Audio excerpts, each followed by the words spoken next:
मुझे पक्का यकीन है कि आपने निडर राजाओं और जबरदस्त लड़ाइयों के किस्से सुने होंगे, लेकिन आज जो कहानी मैं आपको सुनाने जा रहा हूं वो बाकी सबसे अलग है। ये सिर्फ तलवारों की टकराहट या राजाओं की बहादुरी की दास्तान नहीं है, ये है जुनून, धोखा और एक ऐसी दुश्मनी जिसने इतिहास की धारा ही बदल दी। पृथ्वीराज और गौरी जैसी दुश्मनियां इतिहास में बहुत कम देखने को मिलती हैं। ये दो राजा सिर्फ अपने अपने साम्राज्य के लिए नहीं, बल्कि अपनी अस्मिता, अपने धर्म और अपने लोगों के लिए लड़ रहे थे। तैयार हो जाइए, क्योंकि इस कहानी में सब कुछ है।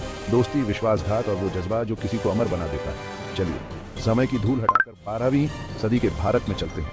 उस दौर में जब दिल्ली और अजमेर जैसे शहरों की गलियों में वीरता की कहानियां गूंजती थीं और किलों की दीवारें हर हमले का डटकर सामना करती थीं। पृथ्वीराज चौहान दिल्ली और अजमेर के शेरदिल राजा अपने राज्य की सीमाओं पर पश्चिम से आने वाले हमलों के खिलाफ एक मजबूत दीवार की तरह खड़े थे। उनकी बहादुरी, न्यायप्रियता और दूरदर्शिता के किस्से दूर दूर तक मशहूर थे। लोग उन्हें सिर्फ राजा नहीं बल्कि रक्षक मानते थे, एक ऐसा योद्धा जो अपने लोगों के लिए जान तक दे सकता था। लेकिन दूसरी तरफ था मोहम्मद गौरी, अफगानिस्तान का महत्वाकांक्षी और चालाक शासक। उसके दिल में हिंदुस्तान को जीतने का सपना पल रहा था। गौरी के लिए यह सिर्फ एक युद्ध नहीं था, बल्कि उसकी पहचान, उसका नाम और उसकी विरासत दांव पर लगी थी। गौरी ने बार बार भारत पर हमला किया। हर बार उसकी सेनाएं मैदान में उतरी, लेकिन पृथ्वीराज की रणनीति, साहस और अपने सैनिकों के प्रति विश्वास ने हर बार गौरी को पीछे हटने पर मजबूर कर दिया। इतिहासकार कहते हैं कि पृथ्वीराज ने गौरी को कम से कम 17 बार हराया था। हर जीत के साथ पृथ्वीराज की शान और बढ़ती गई। लोग उन्हें निडर राजा कहते थे, और सही वजह से। पृथ्वीराज के नाम से दुश्मनों के दिलों में डर बैठ जाता था। उनके दरबार में वीरता का सम्मान था और आम जनता उन्हें अपना मसीहा मानती थी। लेकिन गौरी हार मानने वालों में से नहीं था।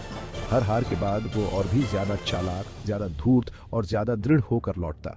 उसने अपनी रणनीति बदली, अपने जासूसों को सक्रिय किया और पृथ्वीराज की कमजोरियों को तलाशने लगा। आखिरकार उसने एक ऐसा जाल बुना जिसमें फंसना लगभग नामुमकिन था।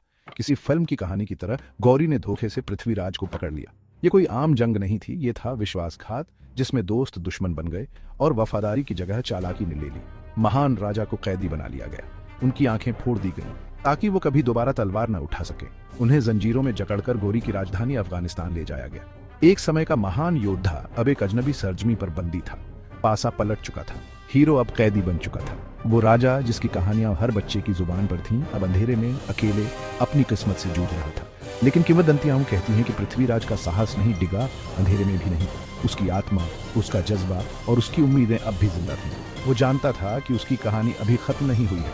क्या आप जानना चाहते हैं कि आगे क्या हुआ? क्या पृथ्वीराज ने अपनी किस्मत को स्वीकार कर लिया, या फिर उसने इतिहास में एक नया अध्याय जोड़ दिया? पार्ट 3 के लिए सब्सक्राइब करना न भूलें, क्योंकि सबसे नाटकीय और प्रेरणादायक चैप्टर अभी आना बाकी है। पृथ्वीराज की कहानी में अभी बहुत कुछ बाकी है।